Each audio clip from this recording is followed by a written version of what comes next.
मुंबईतल्या marine drive परिसरातल्या Wilson कॉलेजच्या मैदानावरून सुरू झालेला वाद हा पुन्हा उफाळून आलाय. विल्सन कॉलेजचं मैदान जैन इंटरनॅशनल ऑर्गनायझेशनला भाडेपट्टी देण्याच्या निर्णयाला विल्सन कॉलेज प्रशासन आणि आम्ही गिरगावकर संघटनेनं तीव्र आक्षेप घेतलाय. त्या पार्श्वभूमीवर आम्ही गिरगावकर संघटनेकडून आज आझाद मैदानावर एक आंदोलन आयोजित करण्यात आलं होतं आणि त्या मैदानाचा वर्षानुवर्ष पर्यायी वापर हा स्थानिकांसाठी, विद्यार्थ्यांसाठी आणि विविध क्रीडा उपक्रमांसाठी करण्यात येत होता, याकडे लक्ष वेधण्यात आलं. पण आता हे मैदान जैन इंटरनॅशनल ऑर्गनायझेशनला भाडेपट्टीने देण्यात आल्यानं स्थानिकांवर अन्याय होत असल्याचा दावा आंदोलनकर्त्यांनी केला.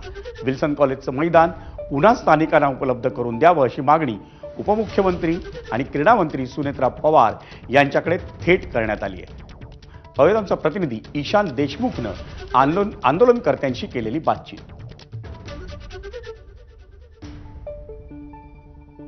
खाजगीकरण झालेलंच आहे. खेळासाठी आरक्षित असलेली मैदानं तिकडे धर्मगुरू येत आहेत आणि ते बोलतात की आता नाकावर टिच्चून आम्ही हे घेतलं ग्राउंड. काय तुम्हाला सिद्ध काय करायचंय? काय सिद्ध करायचं तुम्हाला यातनं?